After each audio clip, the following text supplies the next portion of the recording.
Why am I excited about the small things, the tiny things, and why am I so at peace with the larger things? What is going on here? Something big happened to me recently.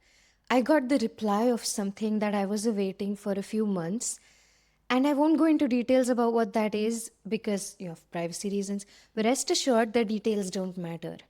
What matters is knowing that this big thing that I've been kind of looking forward to has happened to me, and the fact that it's entirely mine. It's not related to my husband or my pup or my parents or anything. A friend of mine texted me on WhatsApp saying, "Are you excited?" It's been 4 days and I haven't replied to him because I don't know.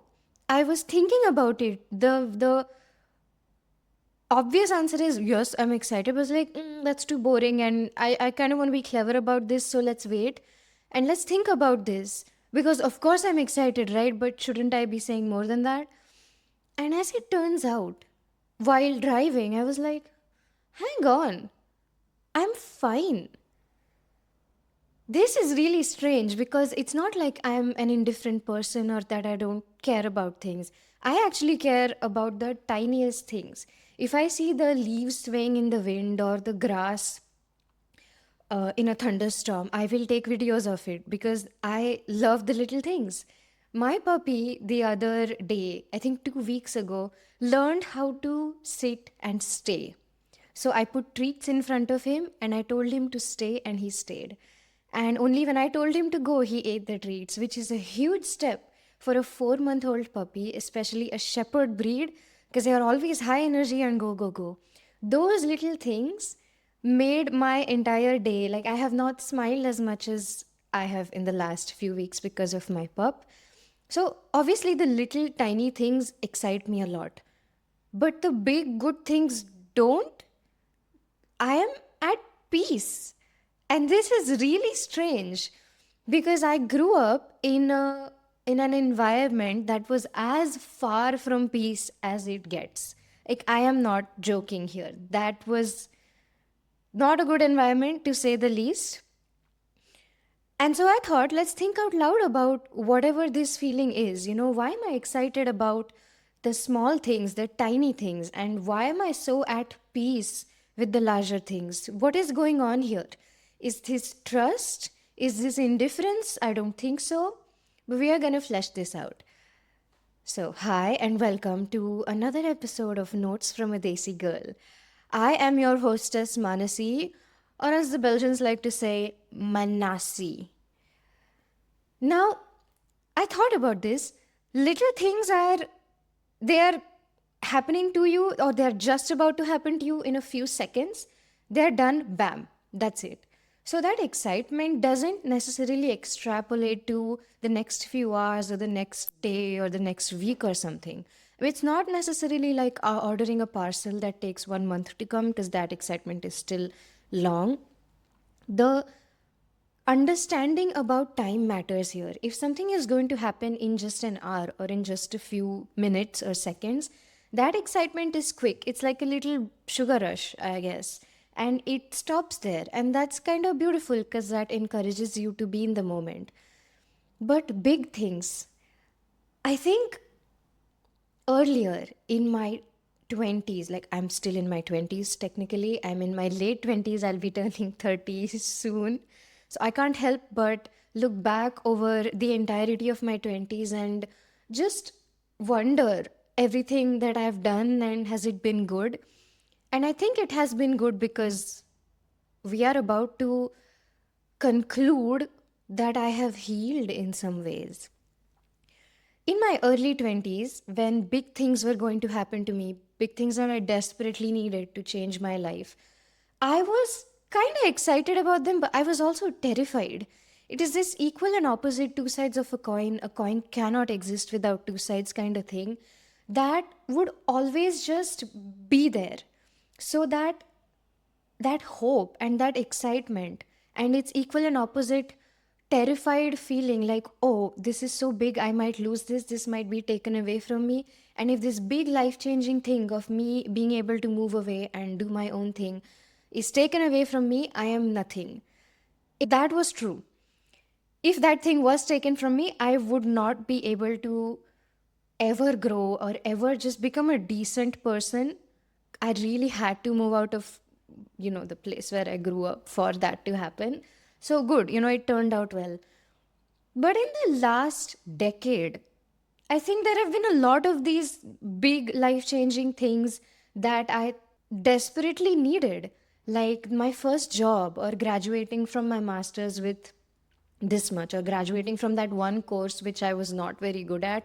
But if I fail, then I have to stay back a year for my master's just for that one credit course, and things like that. They were big.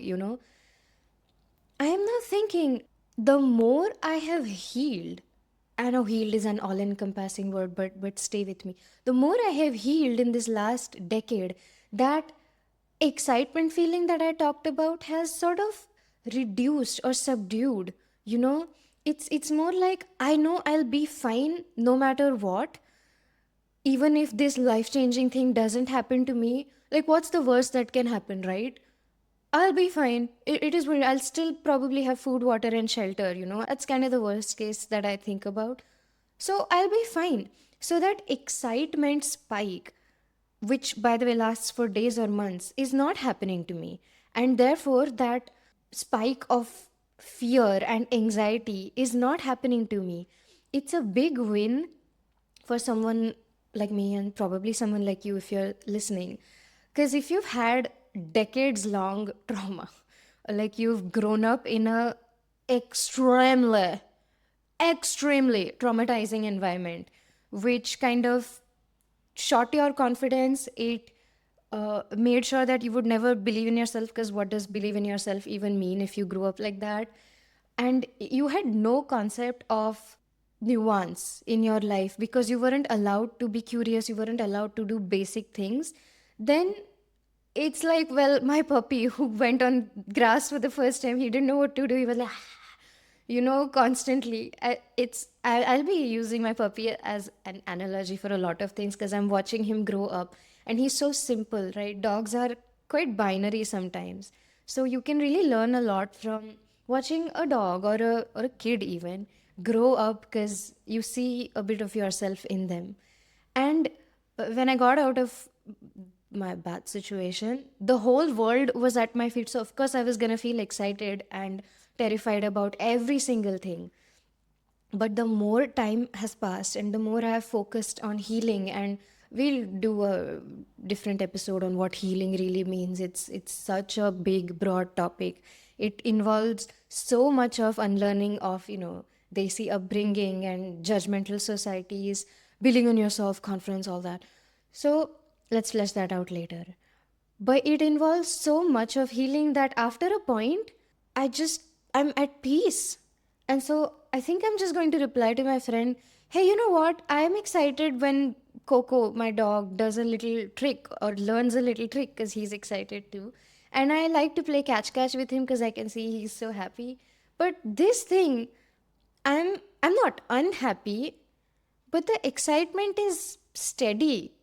I'm at peace.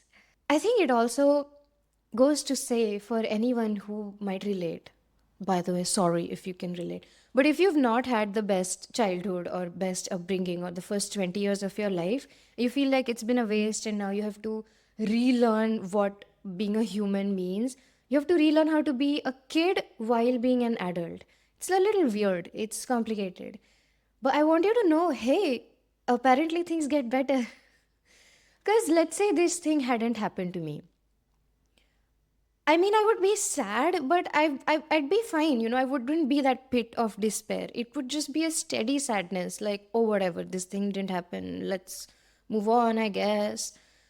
This is essential to me because again, it's not that I'm indifferent. My excitement still exists, but peace is what a lot of us chase through meditation and through reframes or Pinterest quotes, just reading books. And somehow peace just randomly shows up on, like, what is it, a Thursday? It's Friday today, but it showed up for me yesterday. While I was driving, I was like, let's talk about this now because I've had my coffee. That's kind of beautiful because then it's a little surprise. It's unexpected, and then you have things to look forward to. Like, yeah, you will heal, you will feel at peace.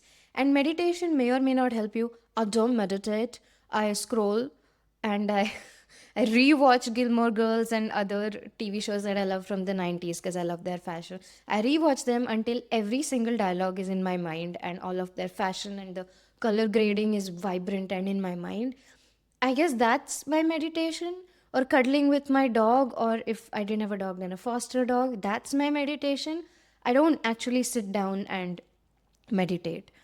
I go to the gym without any headphones on ever. I just exist with my thoughts. I guess that's meditation, but more productive because I'm getting a workout done. But I want you to know it happens. Good things happen, and even if they don't, you will be more at peace with it. Like, that's the point. So it's strange for me to admit that I'm fine, I guess. I've healed. So what? I guess I can't write much anymore because I'm not that miserable as I used to be, and misery is like the best source of fuel for writing, right? So I'm kidding. I know I will be able to write. I guess it's in me. It's, just something that coffee brings out, not always misery. But it's these little interesting realizations that you have when you are not always listening to music in your ear. I love listening to music, but my phone doesn't connect to my car Bluetooth or whatever. I think that's a sexist car. So I don't put on music. I'm just driving, like raw dogging it with my thoughts and raw dogging the gym with my thoughts and even a lot of walks. So these realizations come to me, and it's nice to be able to say it out loud. I think that's a great combination to have in life. A lot of the times in a lot of podcasts, especially immigrant based podcasts, you'd hear, I have heard, and I have myself talked about how things were bad and this is what it did, and my confidence was shot, and I don't know how to believe because I just don't know what basic things are. But good things happen, and it's nice to be able to flesh them out and talk about them when they do. It's so simple, but it makes all the difference. So, I guess my rambles are done for the day. My coffee is already cold because I made cold coffee today, but it's afternoon time. So the later I finish that coffee, the worse my sleep tonight will be. So I better get to it. I think that's it for today. And yeah, I'll see you next time. Thanks for listening or watching if you did. Bye.